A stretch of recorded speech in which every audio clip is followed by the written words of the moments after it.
Welcome to this episode of Ask the Guitar Coach, the only podcast where you get answers to all your guitar-related questions. If you're interested in developing your guitar skills and reaching your music goals, please send me an email at the email address ioannis@ioannis.org.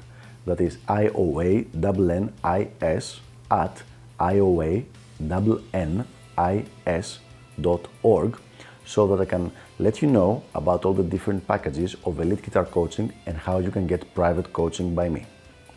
Without further ado, let's go to our question for the day.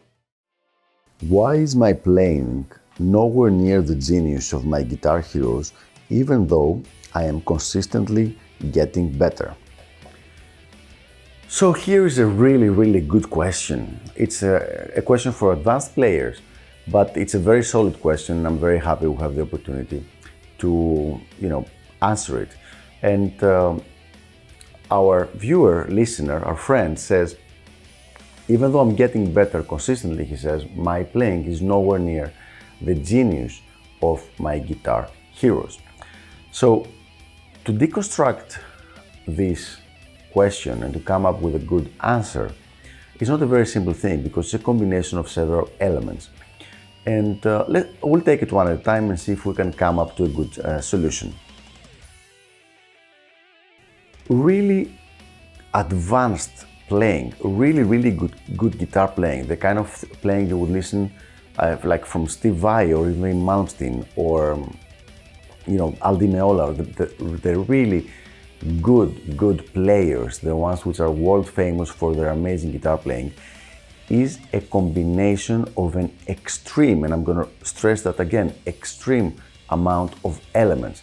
Now, each one of those players is known for one or two things on his playing. Like, for example, Yngwie Malmsteen is known for his harmonic minor playing and for his extreme speed. Al Di Meola is known for his alternate picking. Steve Vai is known for his amazing tremolo and his crazy sounds that he produces from the guitar, but this is only the tip of the iceberg. There is an extreme amount of stuff going on under there, apart from what they're really well known for. So basically, wanting to sound like them consistently, like those players, is just much more difficult than it seems to be at first glance. The next thing, it might be possible, my friend, that you have way too high expectations of results from not enough effort. It means, like, for example, I've heard this before, and I'm going to give an example that clarifies this. Someone will say, I play for 2 hours a day. Why am I not professional level yet? And the answer is that usually the people that have become professional level, as I've mentioned in several other videos, they spend a minimum of 6 hours a day practicing. And then the student will say, this is impossible. How can I practice for 6 hours? After 2 hours of playing, I am dead. I cannot practice anymore. I cannot concentrate. I cannot focus and everything. Well, it's because they don't see it as practicing. They don't feel they're doing a job. It's like, for them, it's fun. So even the mechanical stuff is fun. It's not something that they do because they have to. It's something that they do because they enjoy it. Imagine if you enjoy spending time with your friends and you go for coffee and you spend 3 or 4 hours of time with them. If it's fun for you, you don't think of this as wasted time generally, okay? You think of it as, I was having fun with my friends. This is how the really good players feel about the guitar. They don't see it as a challenge to be overcome, and then after the challenge is overcome, they're going to be having fun. They're having fun right now, and part of the having fun is overcoming the challenges. I hope I'm making sense with this, but it's a different mindset. It's like, yes, I'm enjoying handling the problems, I'm enjoying dealing with the different things that can go wrong or that I don't know well how to do. They are enjoying that. Meanwhile, other people, and sometimes I would put myself in this category, we're like, okay, we need to get over this problem quickly so they can move on to the next level. And this is a very, very different mindset. It's miles away. Let's move on to the next reason. And the next reason is usually when you say, oh, I cannot reach the level of that player and the level of his genius, is because most of the things that drew you to that player is his technique, or at least the way he uses this technique.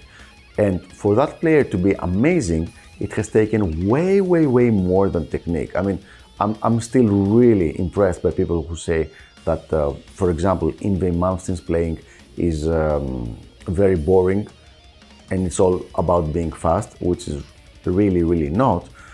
And also, I'm very amazed by players who can say they listened like to Vinnie Moore, Tony McAlpine, Yngwie Malmsteen and Marty Friedman, and they say they cannot understand which one is playing what, because it's crystal clear to me and to several people that I know who is playing what, because they have very distinct styles.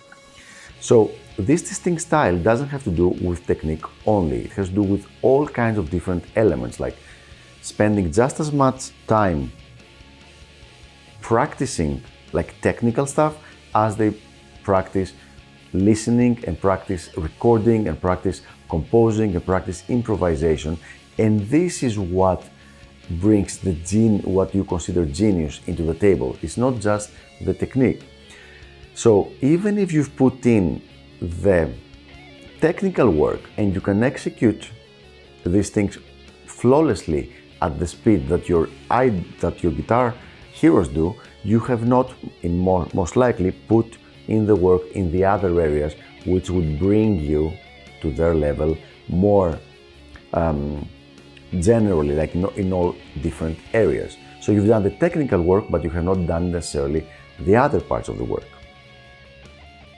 You definitely need the technical part, but you also need to be writing a lot of music, you need to be recording a lot of music, you need to be playing over this music and creating melodies, and then all these things slowly will sink in and become part of you to the point where you will be listening to a piece of music and you can be actually singing your own solos, and then you're figuring out what you're singing, and this is what you end up playing, because I can guarantee you this is what these players do.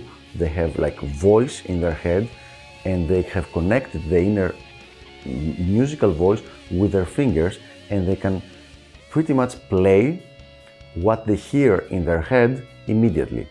Now, what they hear in their head is something that's based on their ability, on their studying, on their experiences of the previous music they've listened to, of the music they have created. So it's not going to be the same for each one of those. But it's a combination, this is the point I'm trying to make, it's a combination of several elements. It's not just the technique, it's all those other things.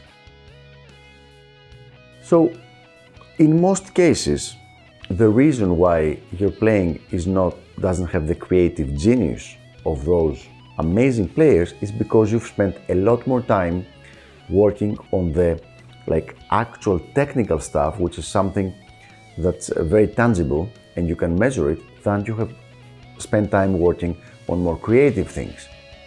And it's one of the most difficult things to strike a good balance between those two things, because once you start becoming good at technique, you become happy with becoming more and more technical, and then you can have limitations in your creativity. But it also goes the other way around. Once you start only recording and creating new music, you become very happy with producing new output, musical output, that you never take the time to develop your technical skills. So putting those two things together in order to create a concrete musical personality, let's say, is very, very important, and something that not many people have done. So I hope this video was helpful and helped clarify a little bit the specific question, and I will see you on the next episode of Ask the Guitar Coach. Until then, keep sending me your questions and I'll do my best to answer them. Bye bye.